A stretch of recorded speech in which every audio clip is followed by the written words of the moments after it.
pedir la colaboración de Juan Cheput para hacer un análisis de la situación. Don Juan Cheput, muy buenas noches. ¿Cómo estás, Enrique? Un placer conmigo. A ver, después de todo lo que estamos viendo, ¿cómo calificaría usted el escenario político actual? Un gobierno confundido y que está apostando más por lo electoral que por políticas de Estado, definitivamente. Yo he escuchado tu conversación con Daniel hace unos momentos. Por ejemplo, yo estoy convencido que ese grupo de congresistas, dentro de los cuales está Víctor Isla, Ana María Solórzano, no ha actuado independientemente del Poder Ejecutivo. Ese es de ninguna manera. No podían haberse enfrentado, ¿no es cierto? Así es, jamás. No solamente porque a lo largo de estos 4 primeros años ellos han mostrado un nivel de colaboración altísimo con el gobierno para ser elegantes, sino simplemente porque no tienen ni el talante político ni la consistencia como para poder enfrentar a la llamada pareja presidencial. Por lo tanto, esto lo torna más grave aún, pues tendríamos a un presidente de la República que le juega sucio a su propio gabinete, pues consiente esta suerte de rebelión, permite que luego durante la semana diversos congresistas estén mañana, tarde y noche apareciendo en los medios de comunicación, enfrentándose a sus ministros, lo cual ya demuestra un estado de descomposición, pero que creo yo que en el fondo simplemente transmite que el gobierno ha apostado por lo electoral. Y ese va a ser la característica principal en estos últimos 7 meses hasta el 10 de abril, ¿no? Pero quiero hacerle entonces, en base a lo que usted ha dicho, una pregunta que puede sonar dura, pero que creo que es importante. El primer ministro entonces, ¿está pintado o está participando de esto? Yo creo que está desconcertado. Y en estos momentos él debe estar pensando en o renunciar o permanecer con el ridículo que esto conlleva. Entonces él puede haber tenido, pensando con buena voluntad, que el presidente está actuando firme en relación a su posición. Pero luego después de la entrevista en la cual dijo que esto era un tema del Congreso, ya la cosa sonaba sospechosa. Sería muy lamentable que el Premier en estos momentos esté apostando a su permanencia, independientemente del ridículo que haga. Porque él, luego de esta situación, junto con la ministra de Energía y Minas, deberían renunciar. ¿Quedan mal parados? Por supuesto que quedan mal parados y el propio ministro asegura. Mira, inclusive en la interpretación de la ley, el día viernes la ministra habla de que la ley es inconstitucional, la que acaban de emitir en el Congreso, que todavía no promulga el presidente. Y el día sábado da marcha atrás y el ministro Segura indica de que no es inconstitucional, sino que va a haber un plazo. Es decir, existe un nivel de confusión que demuestra que no hay coordinación, que no saben qué hacer, que están esperando de qué manera piensa actuar el Ejecutivo en los próximos días y eso al final se transmite hacia afuera, hacia los inversionistas. Por ejemplo, cualquier clasificadora de riesgo va a decir, si el gobierno no tiene respaldo en su bancada, pues ¿cómo vamos a confiar en el gobierno? Por lo tanto, la irresponsabilidad trasciende a la necesidad de conseguir inversiones para mejorar la situación económica del Perú. Un gobierno que se comporta de esta manera, sin respaldo político, con ministros que se contradicen entre sí o que permiten este tipo de arbitrariedades, pues es un gobierno que no despierta confianza, ¿no? Los ministros han perdido autoridad total. Total y credibilidad. No solamente autoridad, que creo que nunca la tuvieron, sino credibilidad. Inclusive no comprenden bien el problema. Cuando hablan del lote 192, se olvidan de lo principal, que es el reclamo social. Independientemente de quién opere el lote 192, existen pues comunidades que están esperando que se recupere los 30 años de mal manejo y sin embargo el ministro del Ambiente no aparece para nada en este tema. Se ha convertido todo en un esquema de outsourcing o de quién lo opera, quién no lo opera, en 2 años, en 30 años, etcétera, etcétera, rentabilidad, canos, regalías, pero de la parte social no se habla, que es lo que verdaderamente ha generado estas movilizaciones en Loreto. Y eso demuestra de que simplemente hay un doble juego. Desde el momento que los congresistas hablan de que esto debe operarlo Petroperú y se olvidan de la parte social, y por otro lado tienen a los ministros que van en una posición contraria, pues demuestran que están en un desconcierto total, ¿no? ¿Y los candidatos? Los líderes de esas bancadas que han avanzado y retrocedido. Bueno, ¿qué nos puede decir sobre ellos? En ese caso estamos hablando ya de un panorama electoral, ¿no? Indiscutiblemente Loreto es una plaza importante. Ahora, hay casos interesantes, ¿no? Dentro de todo eso yo quisiera hablar de algunos casos interesantes. Por ejemplo, que se nota que Keiko Fujimori no quiere cometer los errores del pasado en el cual un purismo político impide de que ella crezca más del 33%.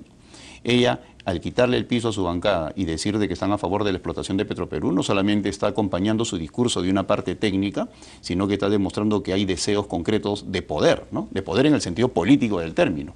Si ella sigue con el purismo, pues simplemente no consigue ese 6% de votos adicionales. Entonces, ¿para usted hizo bien o está dispuesta a hacer compromisos? No, está dispuesta a hacer compromisos y eso es lo que la gente tiene que entender. Igual en el giro que podría haber en Pedro Pablo Kuczynski.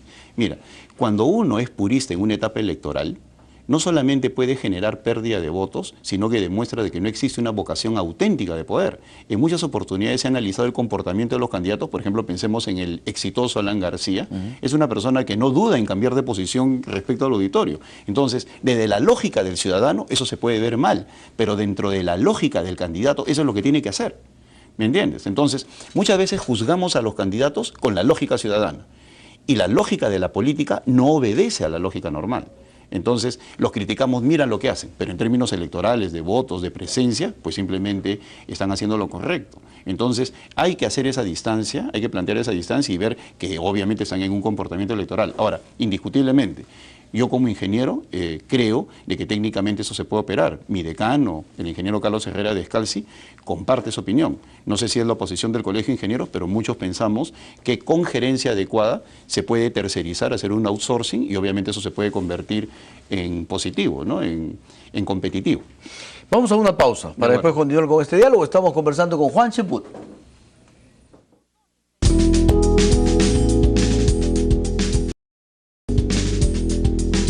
Continuamos con este interesante diálogo con Juan Cheput. Don Juan Cheput, digamos, este paralelo, estas situaciones paralelas entre un gobierno que la verdad es que no sabemos hacia dónde va y una campaña electoral que ya está caminando, nos confunde a todos los peruanos. Y nos da la sensación que mientras unos no saben qué hacer con el país, los otros están, según dicen muchos, pues jugando a ver cómo me gano al electorado. Pero ¿y qué hay de los peruanos en una situación tan difícil como esta? ¿Diría usted que estamos en una crisis política y en una crisis económica o no? Por supuesto, y no hay nada peor que un gobierno mediocre acorralado, ¿no? En estos momentos el presidente de la República se ha dedicado a defender a su señora esposa está haciendo un proselitismo abierto con un uso de los programas sociales descarado, por supuesto. Mira, y lo que sucede es que una vez más no nos damos cuenta que esa es la misma receta que utilizó Dilma Rousseff para poder enfrentar los problemas de corrupción que habían en Brasil. Dilma Rousseff iba a perder las elecciones. Entonces, ¿qué hizo? Incrementó el gasto en programas sociales y amenazó a la población con que el que ganaba le iba a quitar los programas sociales. Entonces, esa receta funciona. Dilma Rousseff ganó las elecciones. Y el presidente de la República tiene 15, 17% por los programas sociales. Encima se está ampliando el déficit fiscal. Los puristas de la macroeconomía dicen de que no hay problema. Efectivamente, técnicamente no hay problema.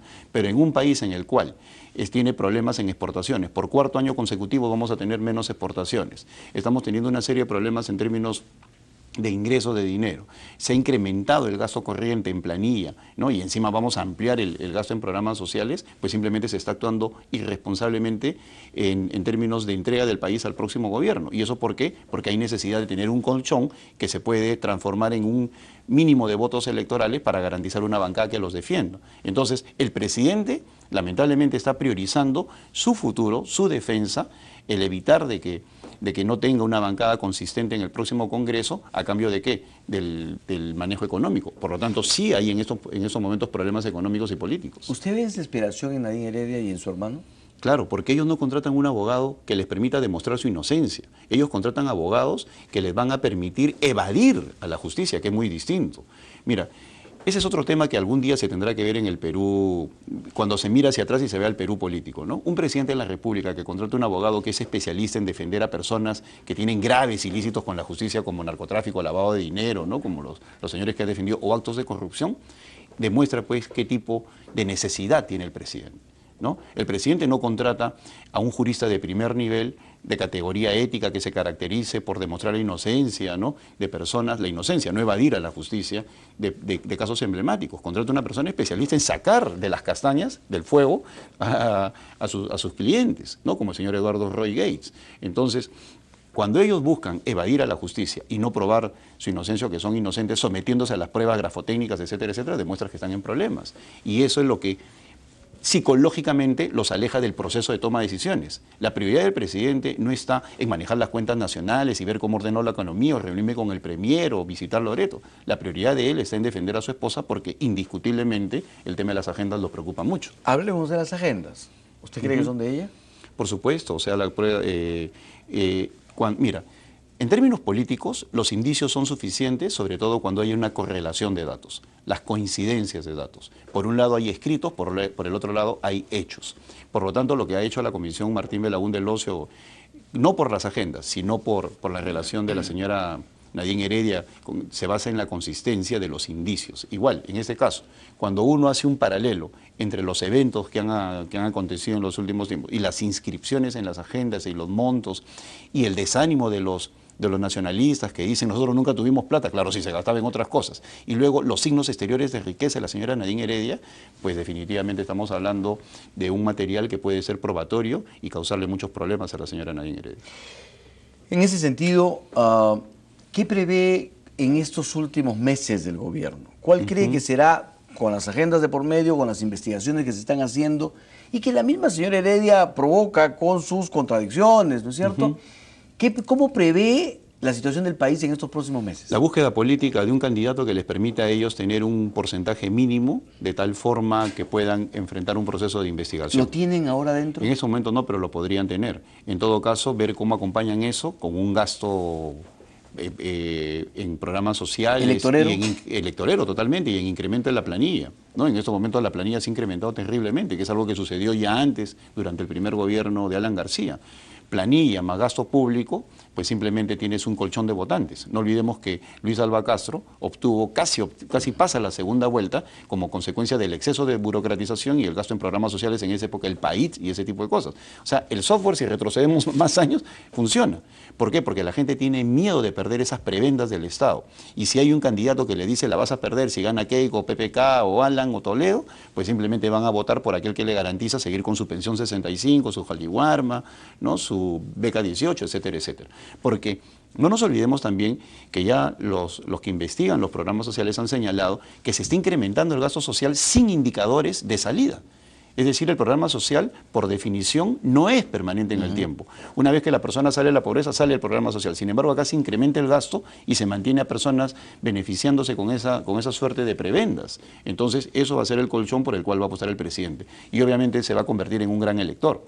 No nos olvidemos también de lo que significa la DINI. La DINI como proveedor de material para las próximas campañas. Entonces, la descalificación va a estar a la orden del día, los audios, etcétera, etcétera, porque la DINI a lo largo de todo este tiempo se ha dedicado a buscar audios, pruebas, etcétera, etcétera, que van a salir en su momento, ¿no? Entonces, tratando de descalificar a algunos candidatos. Entonces, desde el punto de vista de manejo del gobierno, vamos a seguir en lo mismo. Ah, claro, es un gobierno que definitivamente va a apostar a lo electoral y va a dejar de lado el manejo regular del Estado, cosa que no hicieron los dos anteriores presidentes. O sea, en seguridad ciudadana, en economía, en otros temas, no vamos a mejorar. Independientemente de la calidad declarativa del ministro del Interior, vemos una consistencia en la subida de la curva de delincuencia. O sea, tenemos ministros que son muy buenos declarando, que son comentaristas de la realidad, pero no son ministros que están solucionando los problemas. Son ministros que nos cae bien porque declaran bonito, pero en la práctica, en los hechos, no han solucionado absolutamente nada. Los indicadores de delincuencia están peor que nunca. Entonces, ¿eso a qué se debe? A que no hay decisión política en algunos casos, de que hay una suerte de incoherencia en el Estado, no hay respaldo de las bancadas y simplemente la preocupación y la prioridad es otra, defender a la señora Nadine Heredia. Es un gobierno que tiene la cabeza en otra parte. Es como cuando una persona tiene un problema familiar y le impide manejarse ejecutivamente. Las grandes empresas prefieren separarlo hasta que solucione sus problemas familiares. En este caso, un presidente que tiene su cabeza en otro lado, ¿no? Preocupado por lo que sucede con su señora esposa y la familia de su esposa y sus amigas, que son otros indicadores de que algo incorrecto ha pasado, pues no estamos hablando solamente de ella, sino su círculo más íntimo que también ha crecido explosivamente en términos económicos, pues simplemente ellos están preocupados por eso. Qué situación, ¿no? Qué situación.